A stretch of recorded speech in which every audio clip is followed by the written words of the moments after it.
നമസ്കാരം. ഉപനിഷത്ത് സെഷനിലേക്ക് വീണ്ടും ഏവർക്കും സ്വാഗതം. നമുക്ക് ആദ്യം മെഡിറ്റേഷൻ ചെയ്യാം. കണ്ണുകൾ അടച്ച് ശാന്തമായിരിക്കൂ. ഭൂമി മാതാവിനോടും സർവചരാചരങ്ങളോടും അന്തരീക്ഷത്തോടും കൃതജ്ഞത രേഖപ്പെടുത്തൂ. ഭൂമി മാതാവിൽ നിന്നുമുള്ള ഹീലിംഗ് എനർജി കാലുകളിലൂടെ പ്രവേശിച്ച് ശരീരം മുഴുവൻ വ്യാപിക്കുന്നതായും ശരീരത്തിലെ എല്ലാ ഭാഗങ്ങളെയും കോശങ്ങളെയും റിലാക്സ് ചെയ്യാൻ സഹായിക്കുന്നതായും അനുഭവിക്കും.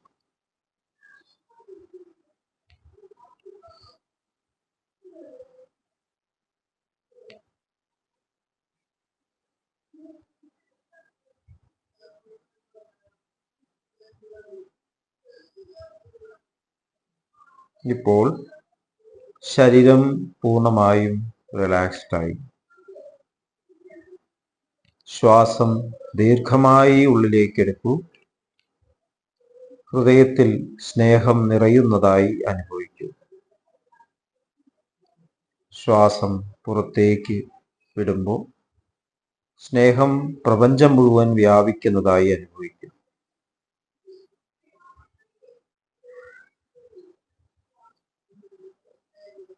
ഹൃദയത്തിൽ കുടികൊള്ളുന്ന സ്നേഹത്തിൻ്റെ സ്രോതസ്സിൽ നിന്നും ഉദ്ഭവിക്കുന്ന ദിവ്യപ്രകാശം മനസ്സിനെ ആകർഷിക്കുന്നതായി അനുഭവിക്കൂ. ആ ദിവ്യപ്രകാശത്തിൽ ധ്യാനം ആരംഭിക്കൂ.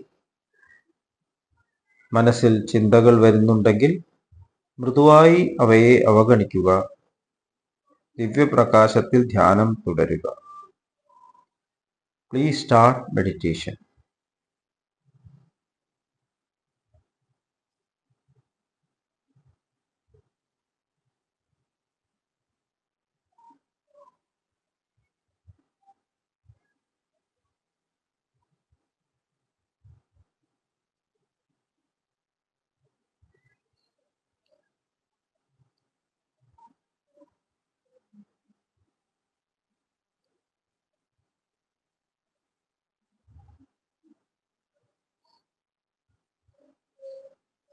ഓക്കെ, ആ കണ്ടീഷൻ നിലനിർത്തി പതുക്കെ കണ്ണുകൾ തുറക്കൂ.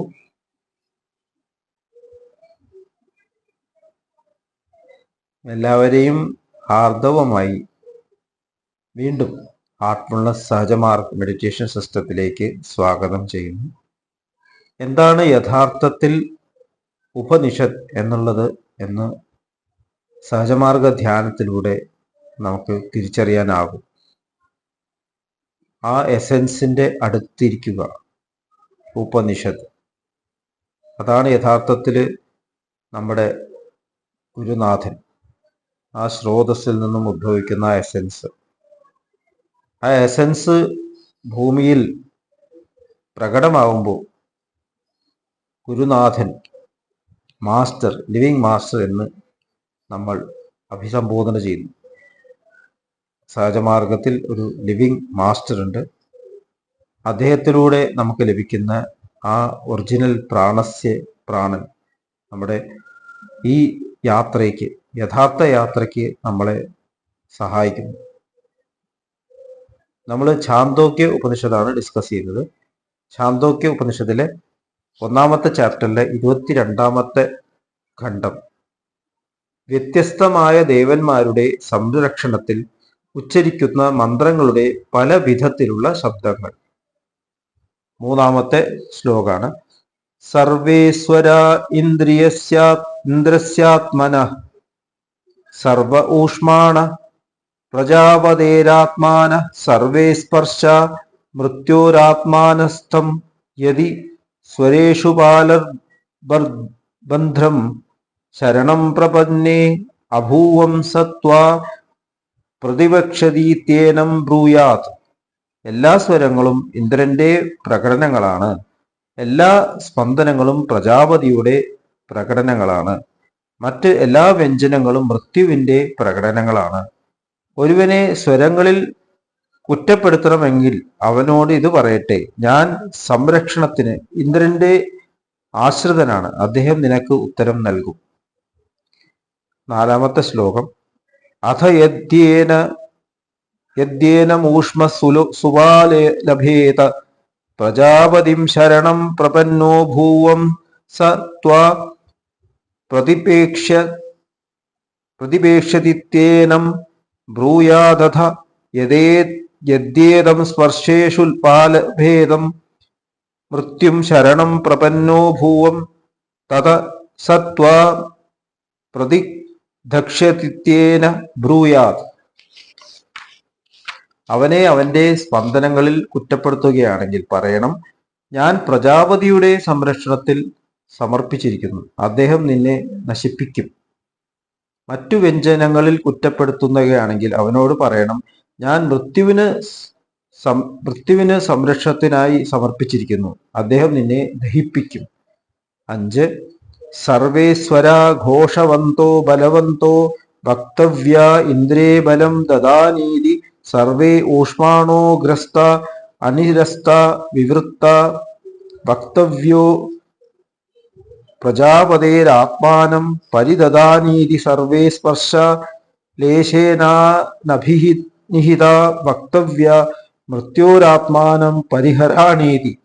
എല്ലാ സ്വരങ്ങളും ശക്തമായി വ്യക്തമായ ഈ ചിന്തയോടെ പറയണം, ഇന്ദ്രനോട് ഈ ശക്തി ഞാൻ നൽകട്ടെ. എല്ലാ സ്പന്ദനങ്ങളും തുറന്നു വ്യക്തമാക്കണം. ഭ്രമമില്ലാതെ അവ്യക്തതയില്ലാതെ ഈ ചിന്തയോടെ പറയണം, പ്രജാപതിയോട് ഞാൻ എന്നെ സ്വയം സമർപ്പിക്കട്ടെ. എല്ലാ വ്യഞ്ജനങ്ങളും പതുക്കെ യോജിപ്പിക്കാതെ, അതായത് കൂട്ടിക്കലരാതെ ഈ ചിന്തയോടെ പറയണം, മൃത്യുവിൽ നിന്നും ആത്മാവിനെ അകറ്റട്ടെ. ഛാന്തോഗ്യ ഉപനിഷത്ത് ആ ഒറിജിനൽ സ്രോതസ്സിൽ നിന്ന് വരുന്ന ശബ്ദത്തെ ആണ് എപ്പോഴും പരാമർശിക്കുന്നത്. ഈ ക്രിയേഷൻ മുഴുവൻ ആ ശബ്ദം പല രൂപത്തിൽ മാനിഫെസ്റ്റ് ആവുന്നതാണ്. സയൻസും ഇത് തന്നെ പറയുന്നു. സിംഗുലാരിറ്റിയിൽ നിന്നും ക്രമേണ വൈബ്രേഷൻസ് ഉണ്ടായി. ആ വൈബ്രേഷൻസിൽ തന്നെ എനർജി എന്നുള്ള ഭാവം വന്നു. അപ്പൊ പാർട്ടിക്കിൾ നേച്ചർ, വേവ് നേച്ചർ എന്നുള്ള സെപ്പറേഷൻ വന്നു. പിന്നെ മെറ്റീരിയൽ യൂണിവേഴ്സ്, മാറ്റർ പ്രകടമായി. അപ്പൊ ഇതിന്റെ പുറകിലെല്ലാം ഒരു ഒബ്സർവർ ഉണ്ട് എന്ന് സയൻസ് ഇപ്പോൾ കണ്ടെത്തിയിരിക്കുകയാണ്. വൈബ്രേഷൻ ആവണോ, മാറ്റർ ആവണോ, അതോ ചിന്ത തന്നെയായി നിൽക്കണോ എന്നെല്ലാം ഒബ്സർവറിന്റെ തീരുമാനങ്ങളാണ്, ചോയ്സാണ്. അപ്പൊ നമ്മളിലേക്ക് പ്രവഹിച്ചു വരുന്ന ആ പ്യൂറായിട്ടുള്ള ആ എസെൻസ് അതിൽ തന്നെ കേന്ദ്രീകൃതമായിരിക്കുകയാണെങ്കിൽ നമ്മൾ ഈ സൂക്ഷ്മ ശരീരത്തിൽ പ്രകടമാവുന്ന പല തരത്തിലുള്ള ലെവൽസ് ഓഫ് കോൺഷ്യസ്നസിന്റെ അതീതമായി ഭഗവാൻ ശ്രീകൃഷ്ണൻ പറയുന്നു, ത്രൈഗുണ്യ വിഷയാ വേദ നിസ്ത്രൈഗുണ്യോ ഭവാർജുന നിർദ്വന്ദ്വോ നിത്യസത്വസ്ഥോ നിർയോഗക്ഷേമ ആത്മവാൻ.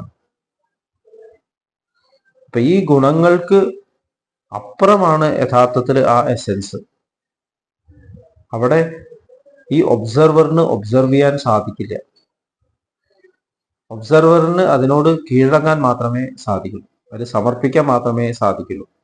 കാരണം ഒബ്സർവർ ആ ഒറിജിനൽ എസെൻസിന്റെ മാനിഫെസ്റ്റേഷനാണ്. ഇപ്പൊ ഇവിടെ ഓരോ തലങ്ങളിലും നമ്മൾ ഈ തിരിച്ചറിവോടുകൂടി ജീവിക്കുകയാണെങ്കിൽ നമുക്ക് ആ ഒറിജിനൽ സ്രോതസ്സുമായിട്ട് റെസണേറ്റ് ചെയ്തുകൊണ്ട് ജീവിക്കാം എന്നാണ് ഛാന്തോഗ്യ ഉപനിഷത്ത് പറയുന്നത്. ഭൗതികമായിട്ടുള്ള ഈ ഒബ്ജക്റ്റീവ് യൂണിവേഴ്സ്, ഇവിടെ മൃത്യു ദേവതയുടെ വിളയാട്ടമാണ്. എന്ത് ഉണ്ടായാലും അത് നശിക്കപ്പെടും. അതുകൊണ്ടാണിത് മർത്യലോകം എന്ന് പറയുന്നത്. മനുഷ്യനെ മർത്യൻ എന്ന് വിളിക്കുന്നു. ജനിച്ചാൽ മരിക്കും. അപ്പൊ ഈ ശരീരം ജനിക്കുമ്പോൾ തന്നെ എൻ്റെ മരണം ആരംഭിച്ചിരിക്കുന്നു. നമ്മുടെ ശരീരത്തിലെ ഓരോ കോശങ്ങളും ജനിക്കുന്നു, മരിക്കുന്നു.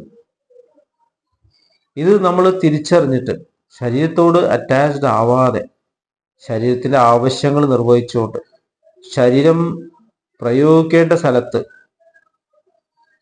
ത്യാഗബോധത്തോടു കൂടിയിട്ട് പ്രവർത്തിക്കുമ്പോൾ അവിടെ ആ പ്യൂർ ഫ്ലോ ആണ് സംഭവിക്കുന്നത്. നമ്മൾ അവിടെ ഒന്നും കൂട്ടിക്കലർത്തുന്നില്ല. വെള്ളം ഒരു ട്യൂബിലൂടെ ഒഴുകുമ്പോൾ ആ ട്യൂബ് അതിനെ ഒരു തടസ്സത്തിലും തടസ്സപ്പെടുത്തുന്നില്ലെങ്കിൽ ആ ഫ്ലോ പ്യൂർ ആവുന്നു. അപ്പൊ നമ്മുടെ ശരീരം ആ മാനിഫെസ്റ്റേഷനെ അനുവദിക്കുന്നതായിരിക്കാം. നമ്മുടെ ശരീരത്തിലെ ഓരോ കോശങ്ങളെയും നമ്മൾ ബഹുമാനത്തോടു കൂടിയിട്ട് ഗ്രാറ്റിറ്റ്യൂഡോട് കൂടിയിട്ട് നമ്മൾ സ്വീകരിക്കണം. നമ്മുടെ യാത്രയിൽ സഹകരിക്കുന്ന പല പല വ്യക്തിത്വങ്ങൾ, അതാണ് നമ്മുടെ ശരീരത്തിലെ ഓരോ കോശവും. ഞാൻ എന്ന് പറയുമ്പോൾ ആ ഓരോ കോശത്തിൻ്റെയും പ്രതിധ്വനിയാണ്. ഇപ്പോൾ ഒരു കോശം പോകുമ്പോൾ യാത്രയിൽ നമ്മുടെ കൂടെ സഹകരിച്ചിട്ടുള്ള ഒരു വ്യക്തിത്വം അടുത്ത തലത്തിലേക്ക്, അടുത്ത ലെവൽ ഓഫ് കോൺഷ്യസ്നസ്സിലേക്ക് പോകാനായിട്ട് നമ്മൾ വിട്ടകന്നു പോവുകയാണ്. നമ്മുടെ ഓരോ കോശങ്ങളും പരിണാമത്തിന്റെ ഘട്ടത്തിൽ ഓരോ കോശവും നമ്മൾ വിട്ടുപോകുന്നു. അവരും പരിണമിച്ചിട്ട് അവരും ഈ മനുഷ്യന്റെ തലത്തിലൂടെ പ്രോഗ്രസ് ചെയ്ത് ആ പൂർണ്ണതയിലെത്തണം. അപ്പൊ നമ്മുടെ ശരീരം എന്ന് പറഞ്ഞാൽ എത്ര വലിയൊരു ഗ്രൂപ്പാണ്. എല്ലാവരും പരിണമിക്കുകയാണ്. അപ്പൊ നമ്മൾ സ്നേഹത്തോടു കൂടിയിട്ട് അത് ശ്രദ്ധിക്കുകയാണെങ്കിൽ ആ കോശത്തിന് വേണ്ട ആ പ്യൂരിറ്റി ലഭിക്കുന്നു. അവരെ പരിണാമത്തിന് നമ്മൾ മുന്നോട്ട് നയിക്കുന്നു. അതുപോലെ തന്നെ നമ്മുടെ കൂടെ പ്രവർത്തിക്കുന്ന വ്യക്തിത്വങ്ങൾ, നമ്മുടെ ചുറ്റുമുള്ള ചരാചരങ്ങൾ എല്ലാം നമ്മൾ സ്നേഹത്തോടെ നോക്കുമ്പോൾ അവിടെ പരിണാമം സംഭവിക്കണം അവരിൽ. അപ്പം നമ്മളൊരു നായയെ ഡൊമസ്റ്റിക്കേറ്റ് ചെയ്യുമ്പോൾ, സ്നേഹത്തോടെ ഡൊമസ്റ്റിക്കേറ്റ് ചെയ്യുമ്പോൾ നമ്മൾ അതിൻ്റെ പരിണാമത്തിൽ പാർട്ടിസിപ്പേറ്റ് ചെയ്യണം. നമ്മൾ സ്നേഹം നൽകുക, സ്നേഹത്തോടെ നോക്കുക, സ്നേഹത്തോടെ കേൾക്കുക, സ്നേഹത്തോടു കൂടി സ്പർശിക്കുക. എത്ര വലിയ കാര്യങ്ങളാണ് നമ്മൾ ചെയ്യുന്നത്. അപ്പോൾ നമ്മൾ ചെയ്യുന്ന ഓരോ പ്രവൃത്തിയിലും അതിൽ സ്നേഹം നിറയണം. ഒന്നും ഇവിടെ അൺഇമ്പോർട്ടൻ്റ് ഇല്ല. അതുപോലെ തന്നെയാണ് നമ്മുടെ ഉള്ളിലുള്ള പ്രാണൻ, എനർജി. ഈ എനർജി ഫ്ലോവും നമ്മൾ പ്യൂറായിട്ട് ഫ്ലോനെ പോകാൻ അനുവദിക്കണം. നമ്മുടെ ഡൈജഷനും സർക്കുലേഷനും നെർവ് ഇമ്പൾസ് ട്രാൻസ്മിറ്റ് ചെയ്യുന്നതിനും കാഴ്ച കാണാനുള്ള ഇമ്പൾസസ്, എല്ലാത്തിലും ആ നെർവ് ഇമ്പൾസസ് ഉണ്ട്, എനർജിൻ്റെ അവിടെ. പഞ്ചപ്രാണൻ എന്ന് പറയും. പഞ്ചപ്രാണനും ആ ഒറിജിനൽ പ്യൂരിറ്റിയുടെ മാനിഫെസ്റ്റേഷനാണ്. അപ്പോൾ റിട്ടേൺ ജേർണിയിൽ ഈ മാറ്റർ ഈ പ്രാണനിലൂടെയാണ് പരിണമിച്ച് പോകുന്നത്. അവിടെയും സ്നേഹം നൽകണം. അപ്പോൾ ആ പ്രാണനും പ്രാണനായിട്ട്, യഥാർത്ഥ പ്രാണനായിട്ട് ലിങ്ക്ഡ് ആവണം. അതുപോലെ തന്നെ നമ്മുടെ ചിന്തകളിൽ പ്യൂരിറ്റി കടന്നു വരണം. നമ്മുടെ മനസ്സിലൊരു ചിന്ത വന്നു എന്ന് വിചാരിക്കുക. ആ ചിന്ത വെറുതെ വന്നതല്ല, അത് ആകസ്മികമായിട്ടുള്ളൊരു ചിന്തയല്ല. അവിടെയും നമ്മൾ സ്നേഹം നിറയ്ക്കുക. നമുക്ക് ഇഷ്ടപ്പെടാത്ത ഒരു വ്യക്തിയെ പറ്റി നമ്മൾ ചിന്തിക്കാനെന്ന് ആലോചിച്ചു പോകും. ആ ചിന്ത വെറുതെ വന്നല്ല, നമ്മൾ ആ വ്യക്തിത്വത്തെ സ്നേഹിക്കണം. അത് കറക്റ്റ് ചെയ്യാൻ വേണ്ടിയിട്ടാണ് വരുന്നത്. വീണ്ടും വീണ്ടും വീണ്ടും വരുന്നത് എന്തുകൊണ്ടാണ്? നമ്മളത് കംപ്ലീറ്റ് ചെയ്തില്ല. ഒരു പ്രാവശ്യം സ്നേഹത്തോടെ ആ ചിന്ത ചിന്തിച്ചു നോക്കും, സ്നേഹം നൽകി നോക്കും. പിന്നെ നമ്മളിൽ അത് ഡിസ്റ്റർബൻസ് ഉണ്ടാക്കില്ല. ആ വ്യക്തി നമ്മളെ ഡിസ്റ്റർബ് ചെയ്യില്ല, ആ സംഭവം നമ്മൾ ഡിസ്റ്റർബ് ചെയ്യില്ല. അപ്പൊ നമ്മൾ ഓരോ പ്രവൃത്തിയിലും സ്നേഹം നൽകുക, നിറയ്ക്കുക എന്നുള്ള ഒരു ധർമ്മമാണ് ഒരു മനുഷ്യനുള്ളത്. മനുഷ്യന് മാത്രമേ അത് ചെയ്യാൻ സാധിക്കുള്ളൂ. മനുഷ്യന് മാത്രമേ കമ്പാഷനേറ്റ് ആവാൻ സാധിക്കുള്ളൂ. അങ്ങനെ ഒരു തരത്തിൽ കമ്പാഷനേറ്റ് ആവണം എന്നുണ്ടെങ്കിൽ നമ്മൾ സെൻറ്റേർഡ് ആവണം. നമ്മൾ ആ പ്യൂർ ആയിട്ടുള്ള വൈബ്രേഷനിൽ സെൻറ്റേർഡ് ആവണം. സഹജമാർഗം ഇത് തുടക്കത്തിൽ തന്നെ നമുക്ക് പറഞ്ഞു തരുന്നു, നമുക്ക് ആ ഒരു സാധ്യത തുറന്നു തരുന്നു. പിന്നെ ശുദ്ധീകരണം ചെയ്യുന്നതിലൂടെ നമ്മുടേതായിട്ടുള്ള അഡീഷൻസ് അവിടെ ഇല്ലാണ്ടായി മാറുന്നു. അവിടെ പ്യൂരിറ്റി വീണ്ടും കൊണ്ടുവരും. ചാന്തോക്യോപനിഷത്ത് എത്ര ബ്യൂട്ടിഫുൾ ആണ്. ആ സാമന്റെ ഒഴുക്ക്, ശബ്ദത്തിൽ നിന്നും വരുന്ന സാമന്റെ ഒഴുക്കിൽ ആ പ്യൂരിറ്റി നിറയ്ക്കുക, സ്നേഹം നിറയ്ക്കുക എന്നുള്ളത് ഒരു മനുഷ്യ ധർമ്മമാണ്. ഓരോ കാര്യത്തിനും ഓരോ ദേവന്മാരെ സങ്കല്പിക്കുന്നത് നമ്മൾക്ക് വളരെ എളുപ്പത്തിന് വേണ്ടിയിട്ടാണ്. നമ്മളൊരു ദേവതാ സങ്കല്പം, ഒരു വ്യക്തിയെ സങ്കല്പിക്കും, നമുക്ക് സ്നേഹിക്കാനുള്ള ആ ഒരു കഴിവ് നമുക്കുണ്ടാവും. അതുകൊണ്ട് എല്ലാത്തിനും ഒരു ദേവതാ സങ്കല്പം കൊണ്ടുവന്നിട്ടുണ്ട്. ആ ദേവതമാര് അവിടെ ഉണ്ടോ ഇല്ലേ എന്നുള്ളതല്ല ഇമ്പോർട്ടൻ്റ്, നമ്മുടെ മനോഭാവം ഡെവലപ്പ് ചെയ്യാനാണ് ഇതെല്ലാം ഇമ്പോർട്ടൻ്റ് ആവുന്നത്. ഇത്രയും പറഞ്ഞുകൊണ്ട് ഇന്നത്തെ സെഷൻ നമുക്കിവിടെ അവസാനിപ്പിക്കാം. അടുത്ത സെഷൻ വരേക്കും വിട വാങ്ങുന്നു. നന്ദി, നമസ്കാരം.